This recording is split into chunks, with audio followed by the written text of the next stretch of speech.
요한복음 12장 44절부터 50절까지 제가 읽습니다. 예수님께서 외쳐 가라사대 나를 믿는 자는 나를 믿는 것이 아니요 나를 보내신 이를 믿는 것이며 나를 보는 자는 나를 보내신 이를 보는 것이니라. 나는 빛으로 세상에 왔나니 무릇 나를 믿는 자는 어두움에 거하지 않게 하려 함이로라. 사람이 내 말을 듣고 지키지 아니할지라도 내가 저를 심판하지 아니하노라. 내가 온 것은 세상을 심판하려 함이 아니요 세상을 구원하려 함이로라. 나를 저버리고 내 말을 받지 아니하는 자를 심판할 이가 있으니 곧 나의 한 그 말이 마지막 날에 저를 심판하리라. 내가 내 자의로 말한 것이 아니요 나를 보내신 아버지께서 나의 말할 것과 이룰 것을 친히 명령하여 주셨으니 나는 그의 명령이 영생인 줄 아노라. 그러므로 나의 이루는 것은 내 아버지께서 내게 말씀하신 그대로 이루노라 하시니라. 아멘. 44절 예수님께서 외쳐 가라사대 나를 믿는 자는 나를 믿는 것이 아니요 나를 보내신 이를 믿는 것이며 나를 보는 자는 나를 보내신 이를 보는 것이니라 말씀하십니다. 주님을 믿는 사람은 주님을 보내신 하나님을 믿는 것이다. 대부분의 유대인들은 주님을 믿는다는 것이 곧 전능하신 하나님 아버지를 믿는다는 것이라는 사실을 깨닫지 못하였습니다. 또한 주님을 배움는 것이 전능하신 하나님을 보는 것이라는 것을 알지 못하였습니다. 45절은 명확하게 주님 자신과 주님을 보내신 아버지 하나님을 구분하고 있습니다. 어떠한 이단들은 물론 구약의 여호와라 일컬어지는 하나님에 대한 거룩한 성호는 성부 하나님에 대한 성호인 경우가 대부분인 건 사실이지만 여호와 하나님 그럴 때에 단순히 성부 하나님에 대한 호칭만으로 이해한다면 구약 성경의 많은 본문들에 증거하시는 그리스도 메시아에 대한 증거들을 놓쳐버릴 때들이 있을 것이다. 물론 명백하게 주님께서는 자신과 자신을 보내신 아버지를 구분하고 구별하여 증거하고 계시기 때문에 일신론자들 같은 이단들이 주님의 말씀을 통해서 결코 발붙일 곳은 없다. 우리는 명백하게 성부와 성자와 성령 삼위일체 하나님을 믿습니다. 주님께서는 자신과 자신을 보내신 아버지에 대하여 계속하여 말씀하시면서 우리가 상상할 수 없고 깨달을 수 없고 이해할 수 없는 진리 중에 진리로 나와 아버지는 하나이니라 말씀하십니다. 주님께서 세례 요한에게 세례 받으실 때에 친히 아버지 하나님께서 말씀하시면서 주님을 증거해 주셨습니다. 또한 주님께서 요한복음 12장에 28절로 가시면 아버지여 아버지의 이름을 영광스럽게 하옵소서 기도하실 때에 이에 하늘에서 소리가 나서 가로되 내가 이미 영광스럽게 하였고 또다시 영광스럽게 하리라.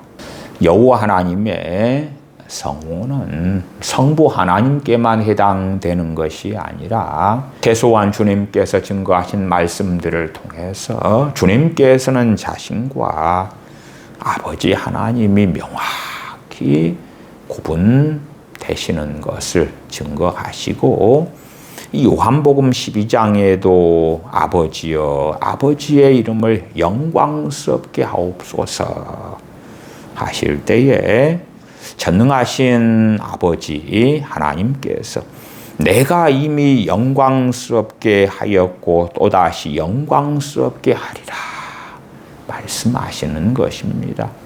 그 암흑의 목회자의 주장으로 한다면 주님께서 이런 1인극을 하신다 하는 것이지요.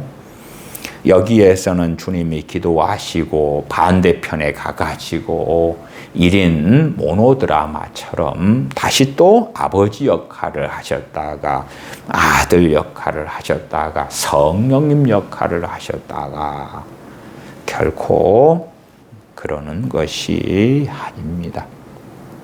그렇기 때문에 삼위일체 하나님의 신비는 우리가 천년 만년을 하나님을 알아간다 해도 결코 다 이해할 수 없고 도달할 수 없는 신비에 속하는 것입니다. 심지어 우리가 키우는 동물이 있다.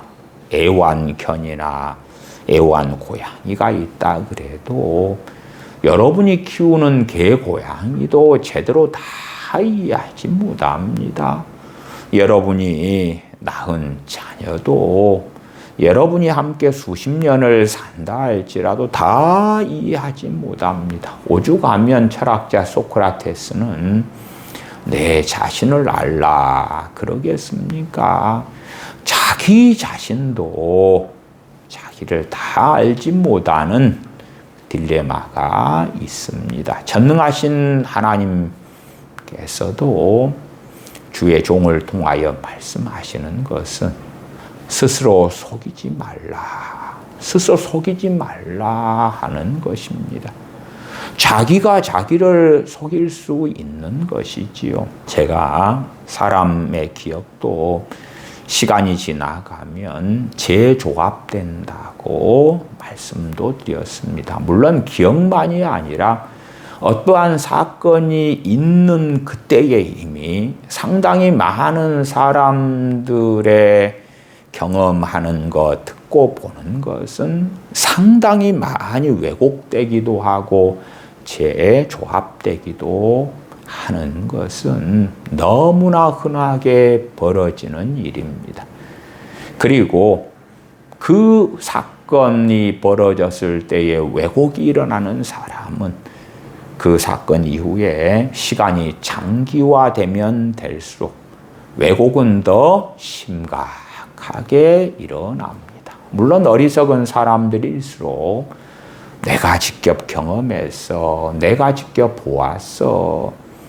그러한 기억이 마치 절대적이고 진리인 양 착각하며 확신하는 어리석음을 가집니다마는 우리들이 겪었던 많은 경험에 대한 기억들은 많은 경우 유감스럽게도 왜곡돼 있고 불균형을 이루고 있고 틀어져 있는 것이 사실입니다. 물론 그러한 일들도 우리가 소위 양심적인 사람이다 하는 이들이라 할지라도 보편적으로 일어나는 현상이 되어지지요. 그럴진데 어찌 우리 같은 죄인들이 전능하신 성부, 성자, 성령 삼위일체 하나님에 대하여 얼마나 이해할 수 있겠는가? 주님께서는 명확하게 증거하시는 것, 다시 44절, 나를 믿는 자는 나를 믿는 것이 아니요 나를 보내신 이를 믿는 것이니라. 반대로 말씀을 드리면 유대인들이 하나님을 믿습니다 라고 아무리 주장한다 할지라도 주님을 믿지 않는다면 그들의 믿음에 대하여 성부 하나님께서는 부정하신다. 주님을 믿어야지만이 주님을 보내신 하나님을 믿는 것이고, 주님을 믿지 않는 것은 하나님을 믿지 않는 것이다. 그렇기 때문에 유대교는 결코 하나님을 믿는 신앙이 아닌 것입니다. 주님을 믿는 자는 주님을 보내신 아버지 하나님을 믿는 것이다. 주님을 보는 자는 주님을 보내신 성부 하나님, 아버지 하나님을 보는 것이다. 12장 41절로 가보십시다. 이사야가 이렇게 말한 것은 주의 영광을 보고 주를 가리켜 말한 것이라. 사도 요한을 통하여 기록되어지는 요한복음 12장 41절에 증거하는 이사야 6장의 비밀이 나와 있습니다. 이사야 6장은 굉장히 유명한 말씀이고, 이사야 6장의 당연히 주인공은 여호와 하나님이십니다. 이사야 선지자는 이사야 6장에서 여호와 하나님의 영광을 봅니다. 그런데 사도 요한은 그 여호와 하나님께서 메시아시다, 주의 영광이다. 요한복음 12장으로 와서 41절 이렇게 말한 것은 주의 영광을 보고 주를 가리켜 말한 것이라. 이사야 6장으로 가보십시다. 이사야 6장 1절부터 봐보십시다. 우시야 왕의 죽던 해에 내가 본즉 주께서 높이 들린 보좌에 앉으셨는데, 구약 성경에서 보편적으로 말씀하시는 주님은 누구를 가리키냐 할 때에 주 여호와 하나님, 일반적으로는 성부 하나님을 호칭합니다.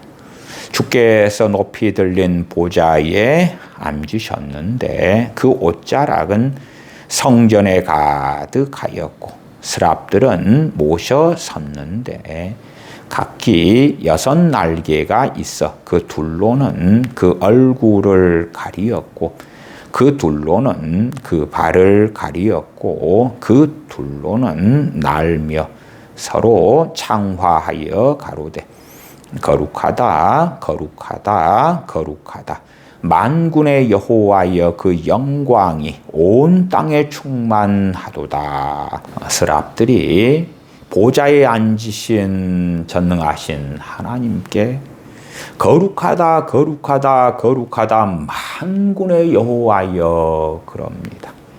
그런데 사도 요한은 요한복음 12장 41절에 이것은 주의 영광이다. 물론 주의 영광에 대한 헬라어는 정확히는 그의 영광 이렇게 되어져 있습니다. 그래서 요한복음 12장에서 말씀하시는 그 대상인 예수 그리스도를 명확히 가리키는 반으로서 그의 영광. 개역 성경에서는 주의 영광. 제가 이 이사야 6장에 만군의 여호와 스랍디 찬양하는 이 여호와 하나님에 대한 여러 교부들의 설명을 좀 읽어 드리겠습니다. 어거스틴은 사도 요한은 이사야 6장의 여호와를 그리스도와 동일시하고 있다.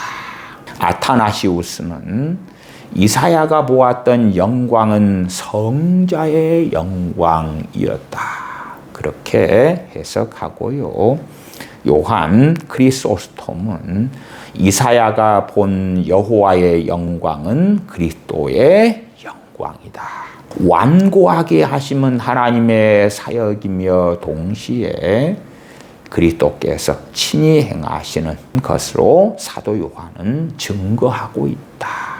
매추 헨리 주석은 이렇게 나와 있습니다. 이사야가 본 주의 영광은 곧 그리스도의 영광으로 예수 그리스도께서 곧 이사야가 본 주 여호와이심을 보여준다. 요한복음 12장 41절은 정말 놀라운 구절입니다. 이사야 6장에 나타난 만군의 여호와의 영광이고 그리스도의 영광이다. 우리 주 예수 그리스도의 영광이다.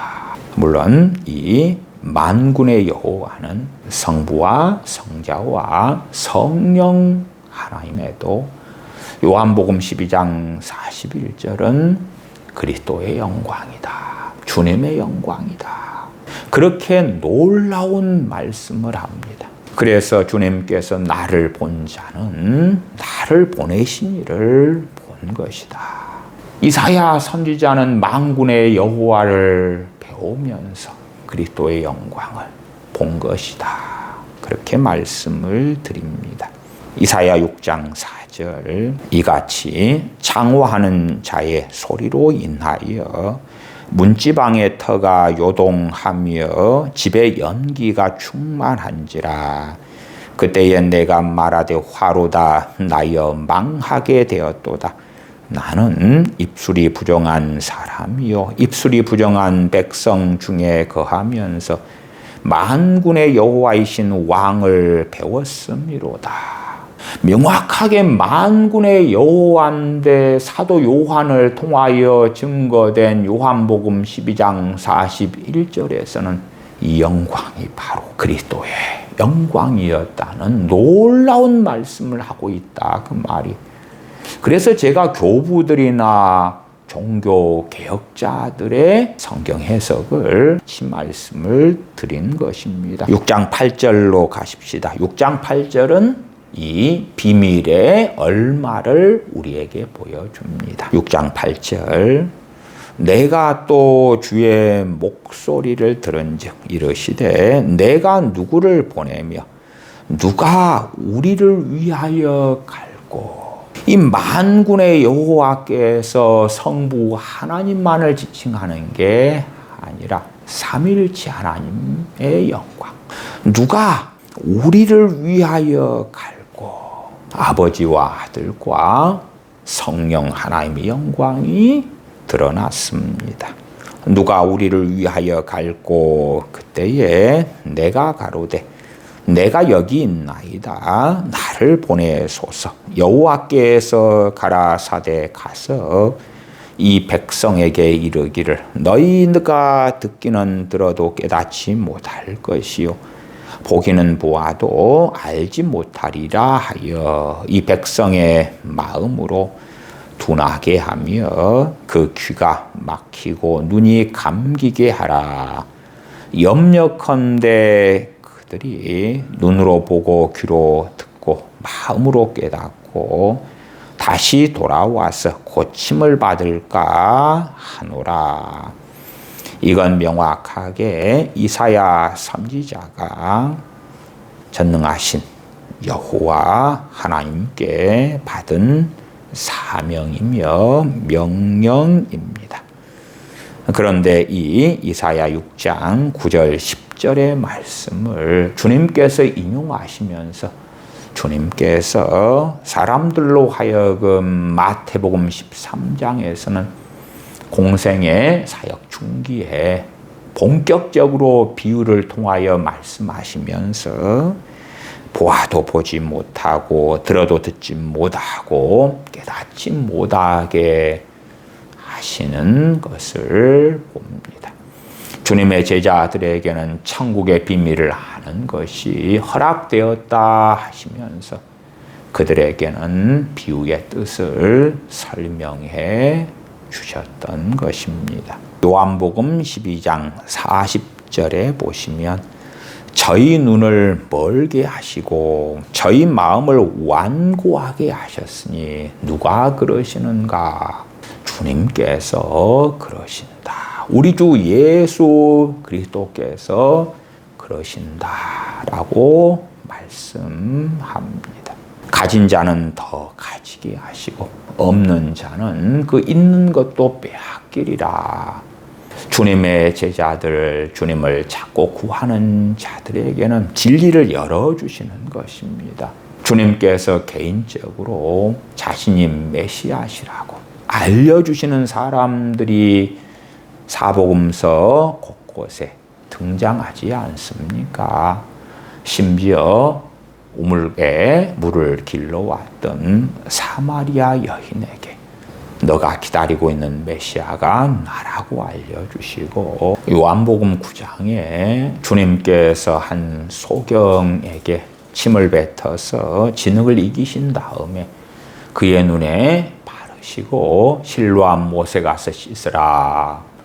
그렇게 해서 소경의 눈을 뜨게 해주신 주님께서 바리새인들에게 쫓겨난 소경을 만나신 다음에 요한복음 9장 35절로 가시면 예수님께서 저희가 그 사람을 쫓아냈다 하는 말을 들으셨더니 그를 만나사 가라사대 너가 인자를 믿느냐 대답하여 가로되 주여 그가 누구시오니까 내가 믿고자 하나이다.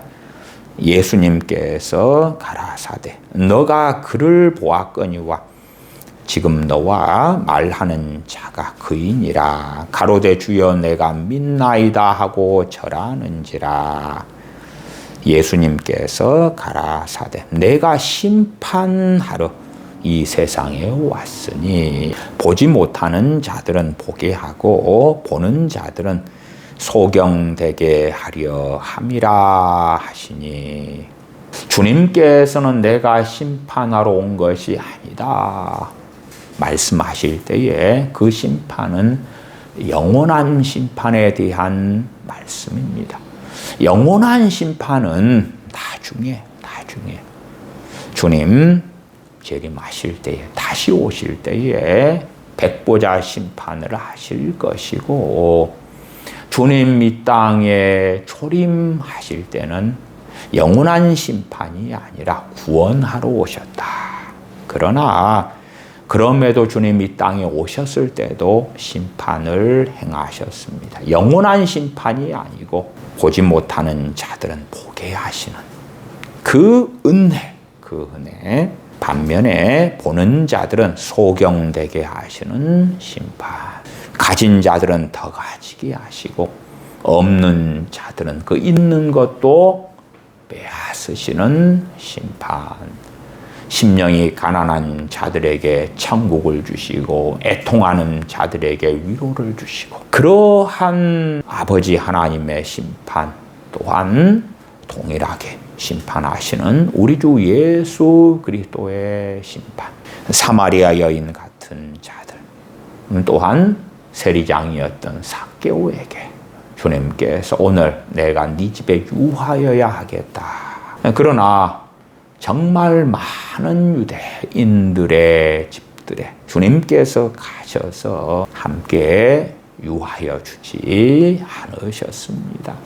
주님을 찾는 사람들, 주님을 구하는 자들에게는 풍성한 은혜를 베풀어 주셨고, 완고하고 완악하며 대적하는 자들에 대하여 주님께서는 심판을 행하셨습니다. 그 대표적인 심판이 요한복음 12장 40절에 나와 있습니다. 그래서 이 심판이 행해지기 때문에 주님께서 많은 표적을 행하셨어도 그 표적을 본 자들이 능히 믿을 수 없게 되었던 것입니다. 물론 처음부터 그랬던 것은 아닙니다.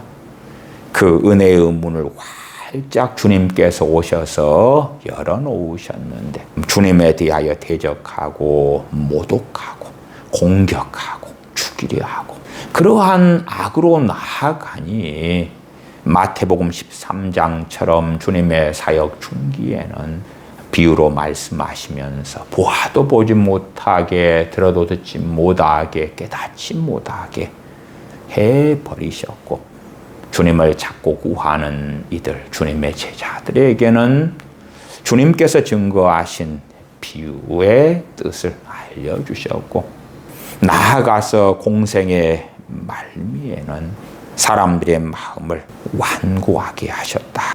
주님이 이 땅에 오셨을 때에 모든 사람들에게 공평하게 평등하게 그렇게 행하시지 않으셨습니다. 주님께서 사랑하신 나사로와 그의 누이들 그들 집에는 자주 유하여 주셨는데 그렇지 않은 이들의 집에 나사로의 집에 자주 유하시고 방문하시는 것처럼 그렇게 해주셨는가 할 때에 결코 그렇지 아니하십니다. 전능하신 하나님 아버지께서도 나를 가까이 하는 자에게 내가 가까이 하겠다 말씀하시지요. 나를 미워하는 자, 나를 증오하는 자, 나를 멸시하는 자들에게도 내가 함께하고 돕고 사랑하고 복을 주고 은혜를 베풀고 그러겠다가 결코 아닙니다. 12장 40절을 다시 보십시다. 저희 눈을 멀게 하시고 저희 마음을 완고하게 하셨으니 아버지께서 주신 진리의 말씀들이 완고하고 완악한 자들이 들었을 때에 오히려 주님을 공격하고 비난하고 저주하고 심지어 놀라운 진리 중에 진리를 증거하셔도 하나님과 너 자신을 동등하다 하느냐 너는 신성 모독을 한다 귀신의 왕을 힘입어서 귀신을 쫓아낸다 하는 정말 악함으로 반응하고야 말았던 것입니다. 46절로 가십시다. 나는 빛으로 세상에 왔나니 무릇 나를 믿는 자로 어두움에 거하지 않게 하려 함이로라. 주님을 믿는 믿음에 대하여 요한복음은 참 많이 반복적으로 증거하고 있다. 단지 주님에 대하여 믿었다. 그리고 끝. 그게 아니라 참된 신자, 참된 믿음을 가진 사람들이 걸어야 될 길을 증거해 주셨습니다. 어떠한 자가 주님께서 오실 때에 알곡이 될 것인가? 어떠한 자가 가라지가 될 것인가? 주님께서는 빛으로 세상에 오셨는데 무릇 나를 믿는 자로 주님을 믿는 자로 어두움에 거하지 않게 하려 하신다. 그렇다면 어떤 사람들이 나 주님 믿어요. 나 예수님 믿어요. 그러면서 어두움에 계속하여 지속적으로 완고하고 완악하여 거하고 있다면 과연 주님 오셨을 때에 그 사람들을 주님을 믿는 사람으로 인정하실 것이냐. 명확하게 마태복음 7장에서는 불법을 행하는 자들아 나를 떠나가라. 내가 너희를 도무지 알지 못하노라 하실 것이라고 말씀합니다. 무릇 나를 믿는 자로 어두움에 거하지 않게 하려 함이로라. 이 어두움에 거한다는 것을 어거스틴은 진리를 알지 못하고 선을 사랑하지 않는 상태다. 종교개혁자 존 칼빈은 하나님을 아는 지식이 없는 상태고 진리에서 떠나 방황하는 상태다. 그 상태에 거하고 있으면서 종교적으로 나 예수님 믿어요. 그러니 나는 천국에 갈 거예요. 그렇게 주장한다 할지라도 주님께서는 아버지와 천사들 앞에서 그를 부인할 것입니다. 주님의 복음을 듣고 주님을 믿는 자들 가운데 극단적으로 두 갈래의 길로 나누어지게 되는 것을 압니다. 주님께서는 생명으로 인도하는 좁은 문으로 들어가기를 힘쓰는 사람들, 그 길은 찾는 이가 적다. 반대로 멸망으로 인도하는 넓은 문으로 들어가는 사람들, 멸망으로 인도하는 넓은 길을 걸어가는 사람들, 많은 사람들이 멸망으로 인도하는 넓은 길을 가서 큰 문으로 들어간다고 주님 증거하십니다.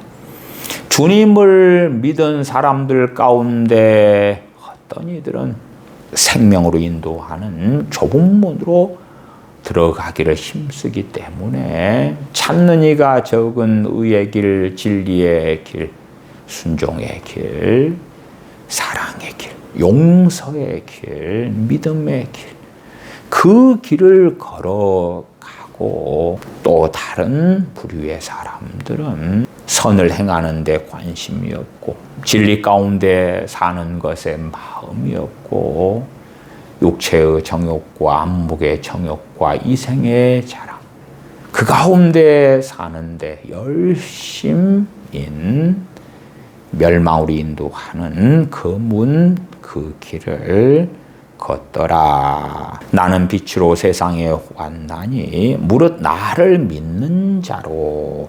그리고 46절 하반에 어두움에 거하지 않게 하려 함이로라. 이 어두움에 거한다는 것이 지옥에 있지 않게 하려고의 의미가 아니라고 제가 어거스틴과 존 칼빈의 해석을 참조하시라고 말씀을 드렸어요. 어둠에 거한다는 것은 주님을 믿는 자가 이 세상을 살면서 실제로 빛에 거할 것인가, 낮에 속한 자로 살 것인가, 어둠에 속한 자로 살 것인가 하는 것의 말씀이고, 진실로 주님을 믿는다면 주님의 뜻대로 주님께서 증거하신 말씀을 따라 어두움에 거하는 삶을 살지 않아야 할 것이다. 47절 사람이 내 말을 듣고 지키지 아니할지라도 내가 저를 심판하지 아니하노라. 이 47절 상반절만 볼 때에는 잘못된 해석을 할 수도 있겠지요. 주님을 믿는다고 하면서 주님 말씀을 안 지켜도 심판을 안 받는구나.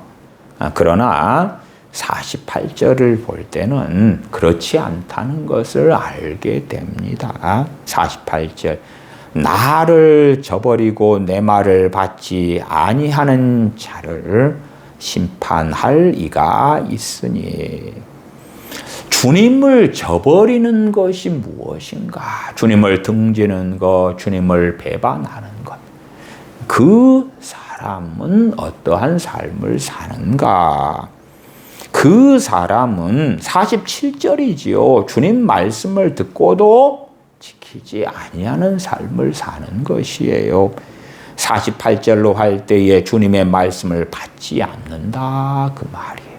학생이 학교에서 수업을 듣는데 학교 선생님이 잘 설명하는 것을 무관심하고 귀를 기울여서 듣지 않는 학생이 있다. 그런 학생들처럼 주님의 말씀을 받지 않는 거예요. 이 땅에 주님께서 오셔서 친히 진리를 증거하셔도 주님 말씀을 받아들이기보다 주님 말씀을 듣고 대적하고 공격하고 회방하고 그러는 것처럼 아니면 전혀 관심을 두지 않는 무관심으로 살기도 하겠지요. 나 주님을 믿어요. 예수님 믿어요. 그러나 성경은 덮어놓을래요.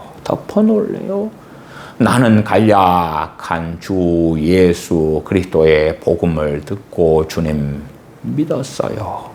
그러나 주님께서 내게 주시는 복이나 은혜나 돌보심, 사랑 그런 것에는 관심이 있지만 주님께서 증거하신 말씀들, 사도들이 증거한 교훈들, 선지자들을 통하여 하신 하나님의 말씀들 그것에 나는 관심 없어요. 주님께서 누가복음에서 너희는 나를 불러 주여 주여 하면서도 어찌하여 나의 말하는 것은 행치 아니하느냐. 그러나 우리는 주님을 믿는다니까요. 그것만으로 천국 가기에 충분하다고 해주세요. 물론 주님의 복음을 듣고 주님을 믿는 사람들은 거듭나고 하나님의 자녀가 되고 천국을 유업으로 받게 됩니다. 그러나 그렇게 은혜로 믿음으로 말미암아 구원받은 사람들이 형식적으로는 주님을 믿는 사람으로 남을 수 있으나 실상 그 내면 그 뱃속을 하나님께서 보실 때에 주님을 저버리는 사람이 누군가 할 때에 주님의 말씀을 받지 아니하는 자들이다. 주님의 말씀을 듣지도 않고 나가 듣는다 할지라도 지키지 아니하는 자들이다. 그래서 48절에 나를 저버리고 내 말을 받지 아니하는 자를 심판할 이가 있으니 곧 나의 한 그 말이 마지막 날에 저를 심판하리라. 마지막 날에 주님 재림하신 다음에 이루어지는 마지막 때에 백보자 심판, 그 심판 때에 주님께서 증거하신 그 말씀이 사람들을 심판하기 때문에 각 사람이 그 행한 일을 직고할 수밖에 없게 되어지지요. 그래서 주님께서 47절과 48절에 말씀하시는 이 심판은 마지막 날에 이루어지는 영원한 심판에 대한 말씀이지 40절에 이루어지는 심판에 대한 말씀은 아니에요. 요한복음 9장 39절 내가 심판하러 이 세상에 왔으니 보지 못하는 자들은 보게 하고 보는 자들은 소경되게 하려 함이라. 그 심판은 주님께서 이 땅에 오셔서 행하셨고 지금도 계속 이루어지고 있는 심판입니다. 전능하신 하나님을 가까이 하지 않는 자들에 대한 심판. 반면 하나님을 가까이 하는 자들에게 베푸시는 놀라운 은혜에 대한 지금도 이루어지고 있는 하나님의 진리가 되어집니다.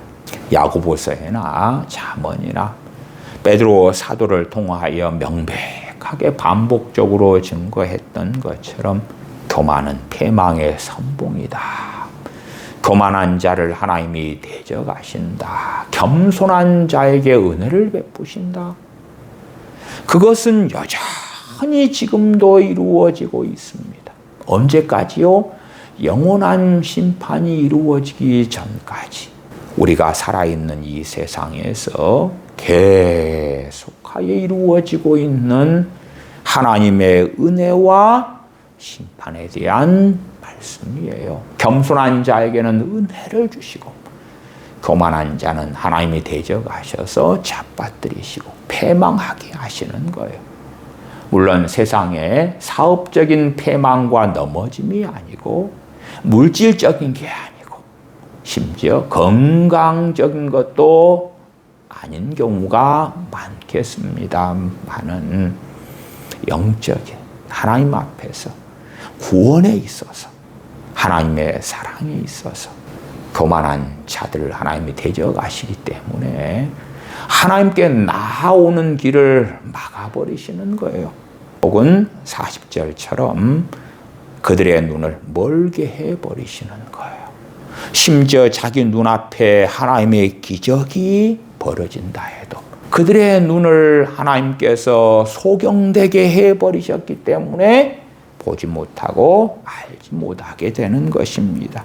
그들의 눈앞에 놀라운 하나님의 역사가 나타난다 할지라도 전능하신 하나님께서 또한 우리 주님께서 그들의 마음을 완고하게 해버리셨기 때문에 그들은 돌이키지 못하게 되는 거예요. 39절로 가시면 저희가 능히 믿지 못한 것은 이 까닭이니 이미 그들은 심판을 받아버린 자들이기 때문에 그러한 자들로 하여금 40절 하반에 눈으로 보고 마음으로 깨닫고 돌이켜 내게 고침을 받지 못하게 하려 함이니라. 이미 심판을 받은 자들이기 때문에 물론 영원한 심판은 아직 이루어지지 않았지만 그러나 하나님께서는 이미 그들을 심판하시기로 결정하셨고 또한 우리 주님께서도 아버지의 뜻에 따라 그러하셨기 때문에 그들의 눈을 멀게 해버리셨고 그들의 마음을 완고하게 해버리셨기 때문에 많은 표적들이 그들 앞에 행해짐에도 불구하고 그들은 능히 믿을 수가 없었다. 정말 어리석고 완악한 자들에게 언제까지나 하나님께서 사랑의 팔을 벌리시고 어서 와라 부르시며 환영하시는 하나님 또한 그렇게 환영하시는 우리 주 예수 그리스도께서 아니시다. 우리 주님이 어떤 분이신지 전능하신 아버지 하나님이 어떤 분이신지 명백하게 밝히고 있는 말씀이기도 합니다. 47절로 돌아가십시다. 사람이 내 말을 듣고 지키지 아니할지라도 내가 저를 심판하지 아니하노라. 이 심판은 요한복음 12장 40절 같은 데 있는 심판에 대한 게 아니라 영원한 심판, 마지막 날에 하시는 심판에 대한 이야기다. 내가 온 것은 세상을 심판하려 함이 아니요 영원한 심판을 하러 오신 게 아니다. 영원한 심판을 하러 오실 때는 재림하실 때에 마지막 날에 주님 재림하실 때에 행하시는 것입니다. 주님의 초림 때에는 세상을 구원하려 함이로라.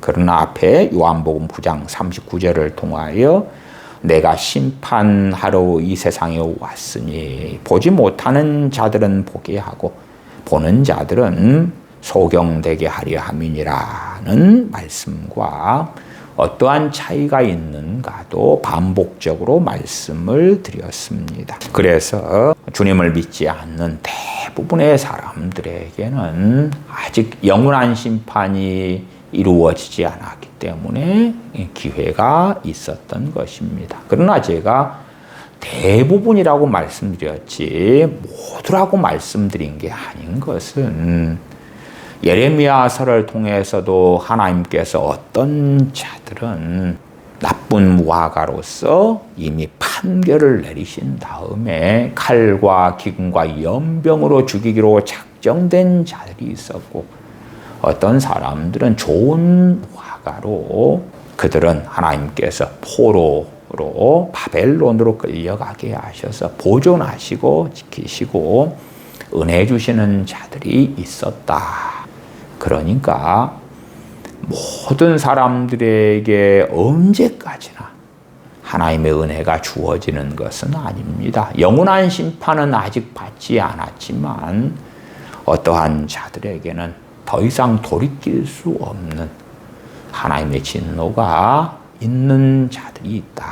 그래서 요한일서 5장에서는 사망에 이른 죄를 지은 자들에 대해서는 구하라, pray, 기도하라 하지 않노라. 그들을 위해서는 기도하지 말아라. 물론 요한 1서를 받는 하나님의 사람들은 지금보다 훨씬 영적 지각과 분별력이 있어서 사도 요한께서 저런 자들에 대하여 사망에 이르는 죄를 지은 자들이라고 말씀하는구나. 후메네오와 빌레도 같은 자들, 그런 자들에 대하여 사망에 이르는 죄를 지은 자들이고 결코 돌이킬 수 없는 자들이구나. 나아가서 주님께서 말씀하신 저런 자들이 성령 회방죄를 지은 자들이구나. 저런 자들은 결코 돌이킬 수 없는 자들이구나. 하나님에 대하여 또한 우리 주님에 대하여 잘 알지 못하는 사람들은 모든 사람들에 대하여 항상 사랑하시고 항상 기다리시고 항상 복을 주시고 항상 긍휼과 은혜를 베푸신다라고 착각하는데 결코 그렇지 않다는 것을 신약이나 구약의 말씀들을 통하여 명백히 알아가야 할 것입니다. 48절 나를 저버리고 내 말을 받지 아니하는 자를 심판할 이가 있으니 곧 나의 한 그 말이 마지막 날에 저를 심판하리라. 주님의 말을 받지 아니하는 자들, 주님의 말씀을 듣고 지키지 아니하는 자들, 그러나 주님을 믿는다고만 하면 심판 안 받아. 그렇게 주님 말씀하시지 않으셨습니다. 그렇게 완고하게 살아가는 자들이 쭉정이로 판명나고 말 것이다. 알곡과 쭉정이. 우리가 농사를 짓다 보면 특별히 벼농사 같은 데서 이삭이 안에 잘 연글지 않은 텅 비어버린 벼들을 보게 됩니다. 그러한 벼들은 안에가 알곡이 없기 때문에 고개를 숙이지 않습니다. 왜? 가볍기 때문에 가을이 되어도 뻣뻣이 서가지고 흔들립니다. 왜요? 그 안에 알곡이 없는 쭉정이기 때문에 텅 비어버렸어요. 겉에는 이삭이 있는데 그것을 열어보면 알곡이 없는 거예요. 가라지는 아닌데 쭉정이에요. 쭉정. 선지자 세례요한은 주님에 대하여 증거할 때에 알곡은 모아 곳간에 드리고 쭉정이는 꺼지지 않는 불에 태우시리라. 주님께서 심판하시는 것에 대하여 증거하신 것처럼 주님을 믿는다고 하지만 주님 말씀을 듣지도 않고 나아가 듣는다 할지라도 지키는 것에 관심이 없는 자들, 주님의 말씀을 받지 않는 자들이 바로 주님을 저버리는 자들이고 그들은 쭉정이로 판명나서 꺼지지 않는 불에 던져지고야 말 것입니다. 49절 내가 내 자의로 말한 것이 아니요 나를 보내신 아버지께서 나의 말할 것과 이룰 것을 친히 명령하여 주셨으니 나는 그의 명령이 영생인 줄 아노라. 영생 이야기를 하시면서 그의 명령은 무엇입니까? 아버지 하나님의 명령을 이야기합니다. 49절은 구체적으로 나와 있지요. 아버지께서 나의 말할 것과 이룰 것을 친히 명령하여 주셨다. 그 아버지 하나님의 명령이 바로 영생이다. 영생이다. 단지 간략한 복음으로서 주님이 땅에 오셨어요. 우리의 죄를 위하여 십자가를 지셨어요. 죽으셨어요. 부활하셨어요. 승천하셨는데 다시 오실 거예요. 나를 위해 죽으신, 또한 나를 의롭다 하시기 위하여 부활하신 주 예수님 믿어요. 그러면 나는 영생을 얻지요. 물론 그렇게 간략하게 증거된 복음이라도 진실로 주님을 믿는 사람들은 영생을 얻는 게 맞습니다.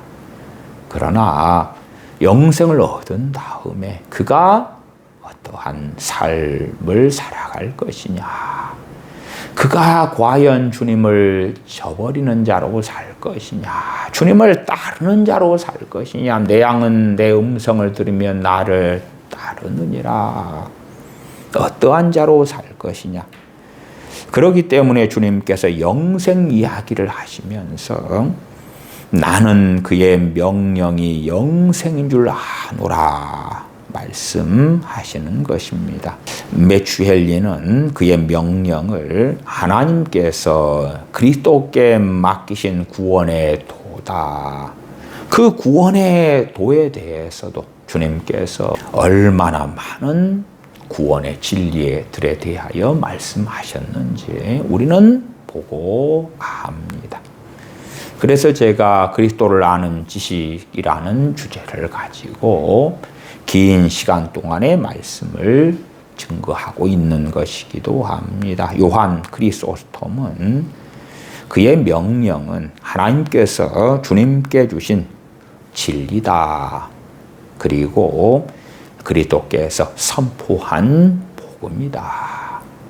물론 우리가 어리석어진 사람들은 자꾸만 주님께서 선포한 복음이다 그럴 때도 간략하게 주님의 이 땅에 오심, 주님의 죽으심, 부활, 다시 오심, 그런 것만 복음이다.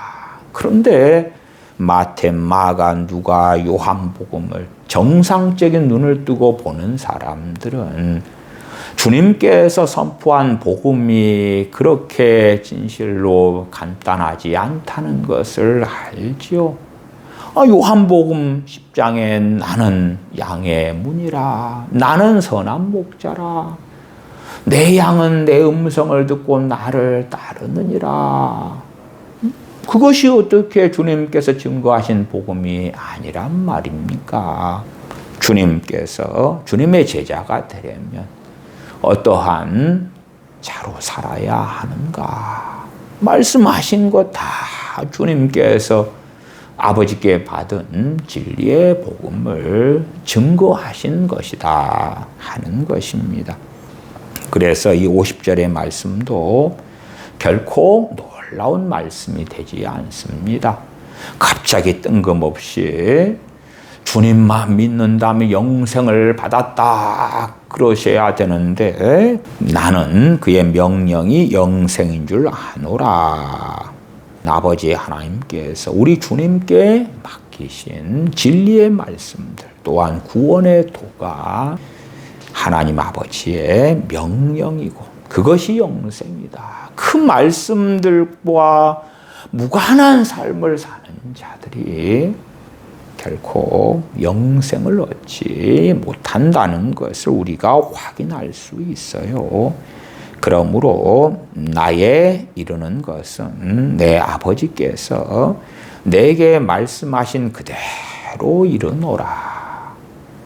정말 많은 사람들이 주님께서 하신 말씀들은 던져버리고 무시해버리고 무관심한 채 나를 구원하신 예수님 믿어요 이상 이제 내가 주님을 위하여 어떻게 살아야 할지, 주님을 보내신 아버지를 영광스럽게 하기 위하여 어떻게 진리 가운데 살지, 그런 것은 관심 없으면서 내게 영생을 주셨음에 감사합니다. 그런데 내가 사는 이 세상에서 내게 어떤 복락을 주실 겁니까?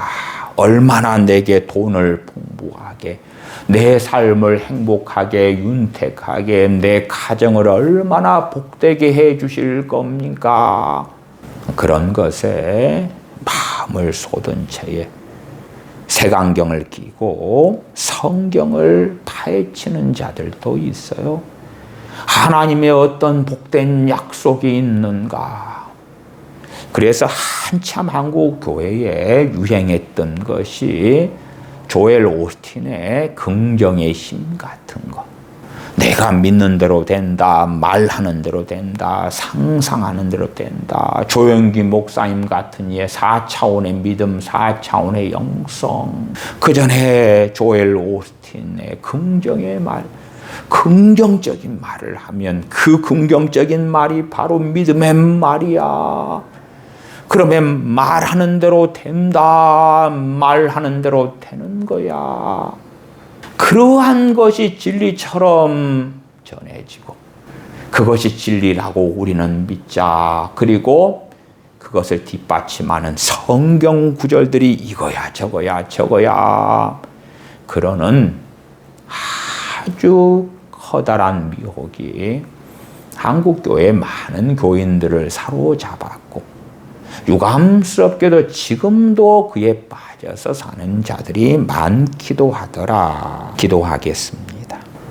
아버지 하나님, 저희가 거룩하신 주님의 은혜로 인하여 믿음으로 구원을 받았을진데 주님을 기쁘게 따르고 세상 영광이 아니라 아버지 하나님의 영광을 위하여 사는 것에 마음을 쏟고 진리 가운데 아버지 하나님을 기쁘시게 하는 삶의 거룩한 열심을 내는 가운데 살다가 주님 앞에 서는 저희가 되도록 은혜를 베풀어 주시옵소서.